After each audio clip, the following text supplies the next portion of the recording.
Hey everyone, it's Antonia Markie, and today I'm going to be doing another Q&A and answer your questions. So the first question is, I love your tattoos, and I was wondering who is/are the tattoo artist that did them?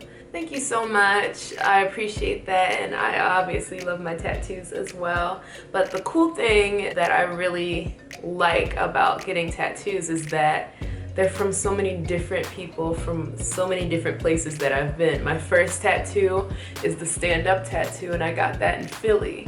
I got this in LA. My chest tattoo I got in Hollywood. This tattoo I got in Japan. Most of them I'd say I got in LA, but I really want to get a tattoo in Hawaii. I want to get a tattoo from different places that I've been because that just makes it an even cooler memory whenever you look at that art on you. There are a lot of different artists. I don't unfortunately remember all of their names, but my chest tattoo was done by an artist named Dave in Hollywood, and my Be Nice, Be Kind, that's a fourth place. So it's four places. Was done in Vegas by a guy named Wes, and it was the most comfortable tattoo experience ever. He's awesome. My hands, my roses, and all the words on my hands were done by a guy named Bertrand. So yeah. What is the #1 goal you'd like to achieve? I have so many, and every day I wake up and I feel that. I feel the need and the want and the passion to want to change the world in so many different ways. In any positive and loving and forward moving way, I want to do it. That is what I'm here to do, what I'm meant to do. That is why I was born. I was born to love. I was born to give love, radiate love, and to change the world. So I'm going to do that. My goal is to be an example of love, to be a voice for love, and to have a platform that is always, always building on that concept of love. Because that's the legacy I want to leave behind. That's the message I want to give others. That's how I want to inspire others. That is the mark that I want to leave on everybody that I meet, on anybody that listens to me, is love. And I want to inspire them. And there are so many different ways that I will be doing that, and that I do every single day, just by being who I am, authentically me, being kind, and just trying my best to set a positive example for this world. That is my #1 goal, and it always has been and always will be. How do you stay positive when things are tough? It's hard.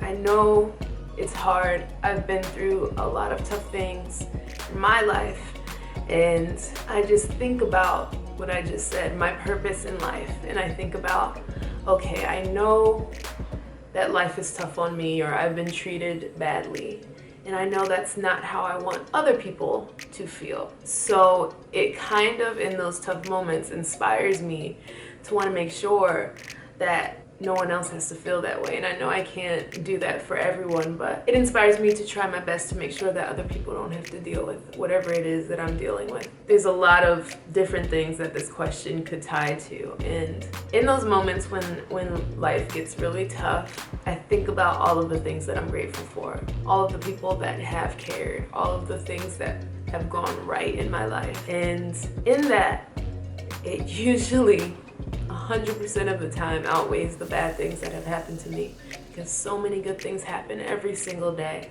We're alive.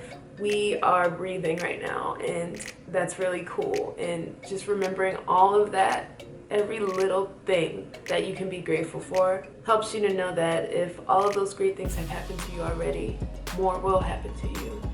And to keep hope and keep moving forward and keep pushing forward, because there's so much more life to live and so many more good things to happen to you. And when things are tough, I want to show people that you can get through it. So again, it inspires me to be strong and push through, to be an example to everyone that it will be okay. It will. Do you ever try other types of art in order to express your feelings, ways of living, opinions? For example, drawing, painting, video, or do you stick to songwriting and singing? Well, for the most part, I just write and sing all the time, every single day, and that's how I express myself, but also through talking and just by being. I love to, again, spread the message of love, and with fashion is another way that I like to express myself. That's a huge thing, a huge way that I express myself. My shirts, the things that I wear, my tattoos, the messages of be kind, be nice, love you, do good. I always wear peace or love or hearts or something to when some stranger comes and looks at me, they take something away from it. So fashion and tattoos and who I am and being me is how I express myself. And I find that in art as well. Hi, Antonia. I wanted to ask you, my dad has not had a job for 1 year and a month, and he is a very positive and patient person, and he's not losing hope. But my mom is a little down. How can I help her be positive like my dad? I know that that's really hard, and I love that you want to see your mom happy as well, or you want to do whatever you can to make sure that your mom is happy as well. But that situation is very stressful. All that you can do in that situation is just show this love that you put in that comment to your mom, to your parents, to both of them. Show them that you appreciate them, you appreciate their positivity, you appreciate how strong they are and how strong they're staying, how hard they work. Tell them every day. Do little things for them if you can. Make them a meal, clean up around the house. Just do something to take stress off of them, and show reassurance with your words and your love, and hug them, and just make sure that they know. And doing that will give them so much strength, and just knowing that they're supported and loved will help so much more than you know. So please just do that, and I hope that things get better for you and your family very soon. Do you want children? Yes, I do. Right after wanting to change the world, the things that I want the most are to travel, to have a family, to get married, and have children, and that all ties together for me. I've wanted that for I don't know how long. I want it so bad, and I'm so thankful to have found the love of my life and to be able to look forward to those things, because I know for sure that this is the love of my life, so it's going to happen, and that's such a good feeling, and I can't wait for all of it. What advice do you have for people who have been heartbroken or split with their partner and are so incredibly sad at this moment? This message is from my friend who has witnessed me go through a heartbreak a little over a year ago. It was the hardest thing in my life. I was so saddened by it and heartbroken. I didn't know how I was gonna deal with it or how I was gonna get out of that sadness. And the biggest thing for me was talking to someone. So many moments in my last relationship, there were times that I should have been telling people, how I was feeling or what I was going through. I didn't, because I don't like bringing negativity into other people's lives. Everyone deserves to have a release, to be heard, and I've never done that. And when I got broken up with, I finally did it. I called my mom and I talked to her. I didn't tell her everything, but just letting anything out helped so much. And I cried, and she listened, and she held me, and that helps so much. You have to let it out. You have to tell someone. You have to just let it out in any way you can, whether it's talking to a person, creating something, any way to let it out. Just let it out. The other big thing that helped me was to start doing things for myself and loving myself.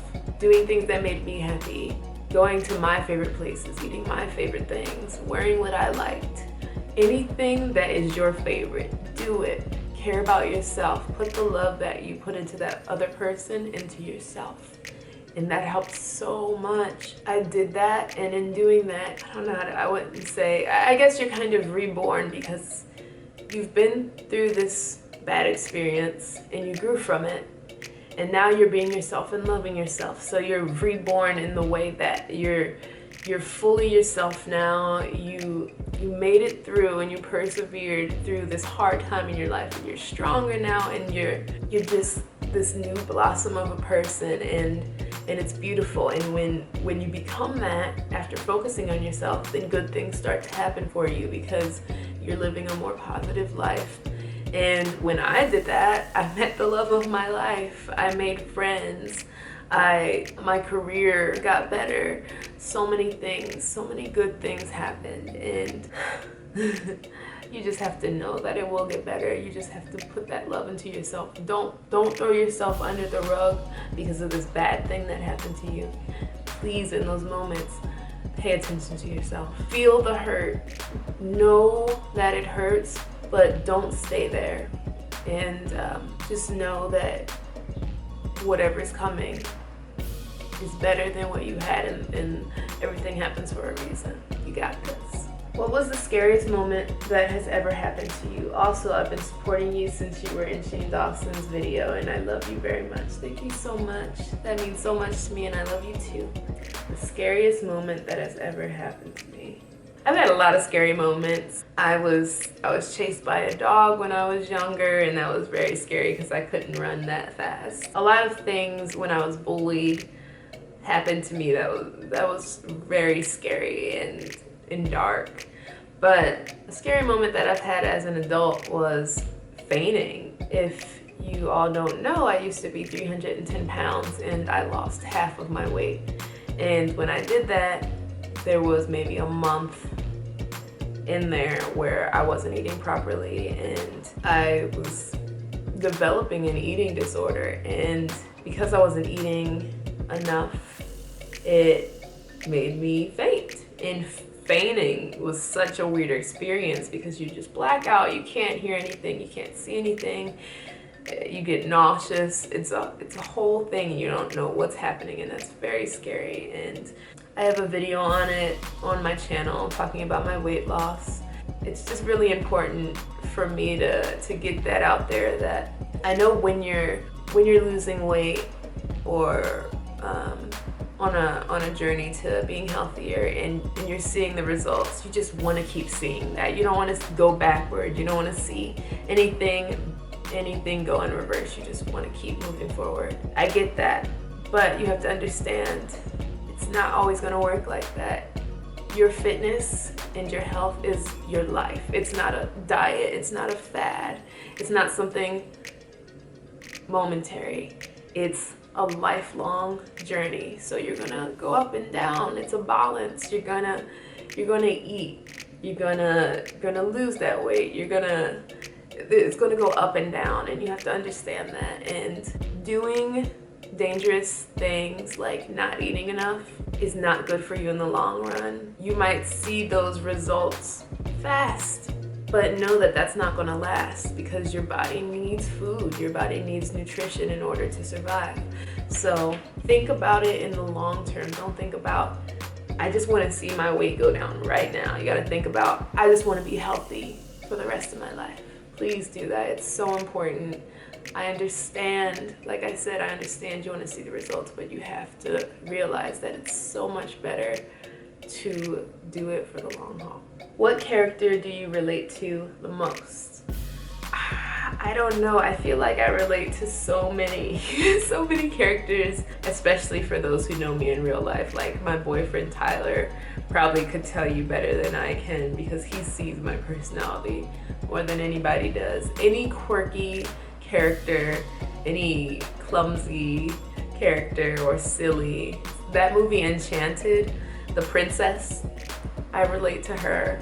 Anybody that's considered naive or just innocent, that's just how I am. And Winnie the Pooh, his perspective on life and his chill, calm, like peaceful demeanor is me. And that's all of the questions for this month. Thank you all so much for watching. I appreciate all of your questions, and for all of you who stick around and support me and comment and say you love me and give me these compliments. It means the world to me. I hope that my words can mean something to you, and I hope that I'm inspiring you in some kind of way, in any way. Even even the smallest way. I hope that I'm inspiring you. Please know that I love all of you so much with all of my heart, and I hope you have an amazing day. See you in the next video. Bye.